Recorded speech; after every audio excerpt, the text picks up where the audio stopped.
News, सच जरूरी है। देश की राजनीति पर सबसे बड़ी चर्चा, देश की दशा और दिशा में आप सभी का स्वागत है। दर्शकों, मैं हूँ आपके साथ शुभांगी। तो आइए देखते हैं आज की खास पेशकश। प्रफुल्ल पटेल पर एयर इंडिया को लीज पर विमान देने के मामले में घोटाले का आरोप इनसे बरी हो गया है। 840 करोड़ रुपए के विमान घोटाले में पूर्व मंत्री प्रफुल्ल पटेल के खिलाफ सीबीआई की जांच अब बंद कर दी गई है। भ्रष्टाचार के इस मामले में अजीत सिंह के बाद राहत पाने वाले तीसरे सबसे बड़े नेता प्रफुल्ल पटेल हो गए हैं। महाराष्ट्र में अजित पवार, छगन भुजबल के बाद प्रफुल्ल पटेल तीसरे नेता है जिन्हें भ्रष्टाचार के मामले में राहत मिलने की वजह से अब सब सुकून भरी सांस ले रहे हैं कि एपेक्स बैंक और सिंचाई घोटाला लेखा मामला था, तो वही भुजबल को महाराष्ट्र सदन घोटाले में क्लीन चिट मिल चुकी है। केंद्रीय जांच ब्यूरो ने 840 करोड़ के विमान घोटाले में पूर्व केंद्रीय नागरिक उड्डयन मंत्री और एनसीपी अजित पवार गुट के नेता प्रफुल्ल पटेल के खिलाफ जांच बंद कर दी है। महाराष्ट्र में अजित पवार के साथ प्रफुल्ल पटेल ने पिछले साल अगस्त में शरद पवार गुट छोड़कर अजित पवार गुट का दामन थाम लिया था, जिसके चलते अब प्रफुल्ल पटेल को एयर इंडिया की लीज पर विमान देने के मामले में घोटाले में सीबीआई ने क्लीन चिट दे दी है। सीबीआई ने 2017 में पटेल के खिलाफ केस दर्ज किया था। अब विशेष कोर्ट में क्लोजर रिपोर्ट पेश की है। सीबीआई ने और जांच को बंद कर दिया है। आइए जानते हैं चैनल के मुख्य संपादक निशान भाई से क्या है यह पूरा मामला। आइए इसकी विस्तार से जानकारी लेते हैं। निशान भाई, क्या आप हमें सुन पा रहे हैं? जी बिल्कुल। मैं आपको एक बात बता दूं, सीएजी की रिपोर्ट आई हुई थी। उसका सीएजी की रिपोर्ट में एक खुलासा किया गया था। मार्च 2011 तक एयर इंडिया इंडियन एयरलाइंस को 38,423 करोड़ रुपए का नुकसान हुआ था। अच्छा, ये रिपोर्ट 25 मई 2005 को उस समय के कैबिनेट सचिव बीके चतुर्वेदी ने इंडियन इंडिया के भारी नुकसान पहुंचाने का सुनील अरोड़ा, जो सीएमडी हुआ करते थे एयर इंडिया के, उन्होंने यह लिखित तौर पर खुलासा किया हुआ था। सुनील अरोड़ा ने अपनी पूरी रिपोर्ट में बताया था कि 38,423 करोड़ रुपए का एयर इंडिया और इंडियन एयरलाइंस को नुकसान किया हुआ है। प्रफुल्ल पटेल जो एविएशन कारपोरेशन के मिनिस्टर और भारी उद्योग मंत्री हुआ करते थे यूपीए 1 और यूपीए 2 की सरकार में। अब जो 840 करोड़ रुपए का इंडियन एयरलाइंस का जो लीज पर विमान देने का जो मामला था, उस मामले में हाल ही में सीबीआई ने एक कोर्ट में अपनी याचिका यानी डॉक्यूमेंट दाखिल किए हैं।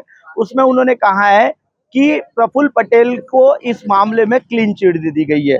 देखा जाए तो सीएजी की उस समय की जो रिपोर्ट थी, उस समय की रिपोर्ट में 38,423 करोड़ रुपए का मामला हुआ था 2005 में यूपीए 1 और यूपीए 2 की सरकार के दौरान। उस समय प्रफुल्ल पटेल मंत्री होने के बावजूद कैबिनेट के जो सचिव थे, उन्होंने भी, चतुर्वेदी ने और अरोड़ा जो सीएमडी हुआ करते थे एयर इंडिया के, उन्होंने अपनी रिपोर्टों के खुलासे किए थे। जब कांग्रेस की सत्ता की सरकार थी केंद्र में, उस समय सत्ता के गलियारों के जो मिनिस्टर हुआ करते थे, वो अगर भ्रष्टाचार करते थे तो उनके ऊपर भी मामले दर्ज किए जाते थे और जांच होती थी। जैसा कि आपने चारा घोटाले के भी मामले में देख चुके हैं कि चारा घोटाले में भी क्या हुआ था, और वैसे ही हर इस मामले में जांच होती थी। लेकिन भारतीय जनता पार्टी की जो सरकार है केंद्र में पिछले 10 वर्षों से, उसमें नरेंद्र मोदी उन लोगों का समर्थन करते हैं जो भ्रष्टाचार में सराबोर होते हैं। जैसे कि 840 करोड़ रुपए के मामले में प्रफुल्ल पटेल का नाम रहने के बावजूद उन्हें जब भारतीय जनता पार्टी को वो सपोर्ट करते हैं, केंद्र की सरकार के साथ मिलकर जब वो एनालिसिस में काम करते हैं, तो उनके ऊपर लगे हुए सारे दाग जो है वो बेदाग हो जाते हैं। प्रफुल्ल पटेल का जो मामला है, इस पूरे मामले में प्रफुल्ल पटेल पर जांच होनी चाहिए थी। भारतीय जनता पार्टी के जो मोदी सरकार कही जाती है, भारत सरकार तो नहीं कही जाती, मोदी सरकार कही जाती है, और मोदी सरकार में जितना भी अभी भ्रष्टाचारी जो लोग हैं वो शामिल होते जा रहे हैं और वह वॉशिंग मशीन में सारे लोग साफ होते नजर आ रहे हैं।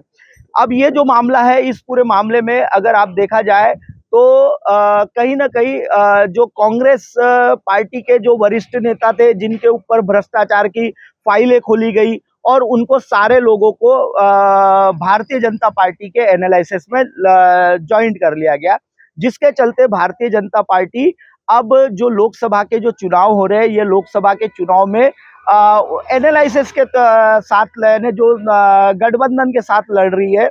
जैसा कि गोंदिया भंडारा की जो सीट है, यह 2019 के जब चुनाव हुए थे, तब भारतीय जनता पार्टी के उम्मीदवार को राष्ट्रवादी के उम्मीदवार से टक्कर दी गई थी और लगभग प्रफुल्ल पटेल उस समय चुनाव रैलियां कर रहे थे राष्ट्रवादी कांग्रेस के। लेकिन अब समीकरण 5 सालों में बदल चुका है। भारतीय जनता पार्टी में एनालिसिस में जब शामिल होते हैं अजित दादा पवार गुट के साथ में, तो उनके ऊपर लगे हुए जो दाग है वो बेदाग हो जाते हैं। अब ये जो पूरा मामला है, इस पूरे मामले पर अगर आप देखेंगे तो सारा जो जनता को भ्रमित करने का काम कर रही है भारतीय जनता पार्टी। भारतीय जनता पार्टी केवल देश में भ्रष्टाचारियों को साथ लेकर, क्योंकि अगर किसी ने चोरी की हुई है, चोर को अगर आपने अपने साथ रख लिया या उसे अपने साथ कर लिया, तो वह चोरी करना या चोरी के जो इल्जाम है उसके ऊपर जो साबित हुए हैं वो बेदाग तो नहीं होता। लेकिन भारतीय जनता पार्टी की जो नीतियां है, जो केंद्र की जो सरकार में जो नीतियां चल रही है, उससे सीधे तौर पर साफ जाहिर होता है कि अगर आप इनके साथ रहेंगे तो आप बेदाग रहेंगे, बाहर रहेंगे, जेल नहीं जाना पड़ेगा। और इसी के चलते ये सारे जो गठबंधन अभी हुए हैं भारतीय जनता पार्टी के, वो गठबंधन इसी का एक नतीजा बना हुआ है।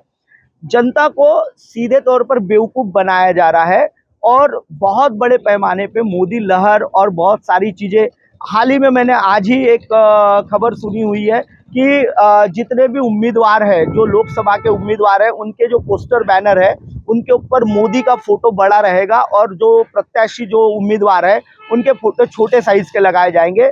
लोगों को बताया जा रहा है कि लोगों को सीधे तौर पर बताया जा रहा है कि आप मोदी को चुनाव में जिता रहे हैं, ना कि उस उम्मीदवार को जिता रहे हैं। ये इस तरीके की जो राजनीति होती है और इस तरीके का जो राजनीतिक गठबंधन होता है, यह कहीं ना कहीं देश में अराजकता और देश में कहीं ना कहीं इन लोगों को शय देने का काम हो रहा है। और बहुत सारी चीजें हैं, बहुत सारे खुलासे हैं। जैसे कि मैंने आपको बताया था, सीएजी की रिपोर्ट जब 2005 में आई थी, उस 5 की रिपोर्ट को आज तक के एक कचरे की टोकरी में डाल दिया गया है। 840 करोड़ के मामले में प्रफुल्ल पटेल को बाइज्जत बरी कर दिया जाता है, कोई भी उनके ऊपर दाग नहीं रहेंगे।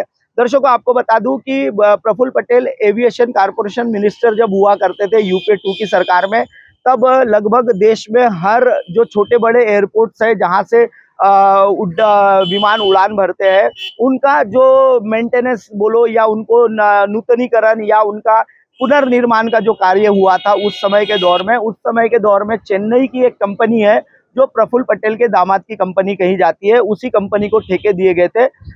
एक आपको बता दूं कि गोंदिया में जो बिरसी एयरपोर्ट का जो निर्माण उस समय किया गया था, वहां CAE करके एक संस्था है, संस्था के माध्यम से केवल पायलट्स जो होते हैं उनको प्रशिक्षण दिया जाता है, पायलट्स का स्कूल बनाया गया है।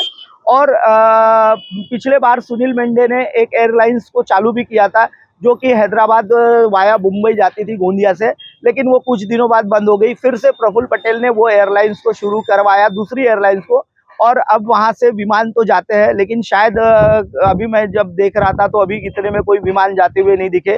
तो ऐसे जो कम छोटी जगहों में जो बड़े बड़े एयरपोर्ट्स बनाए गए हैं, आखिर उन एयरपोर्ट से क्या साबित करना चाहते हैं?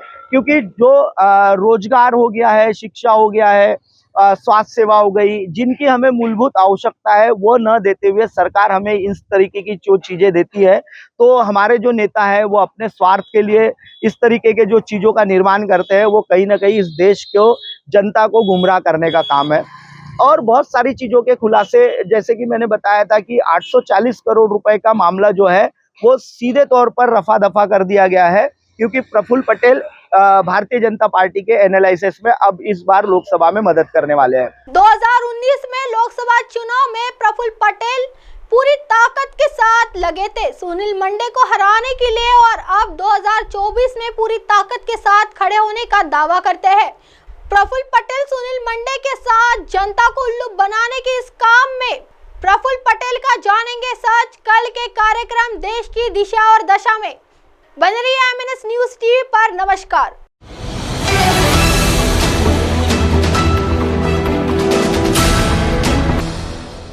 ये है MNS न्यूज नेटवर्क और आप देख रहे हैं MNS न्यूज।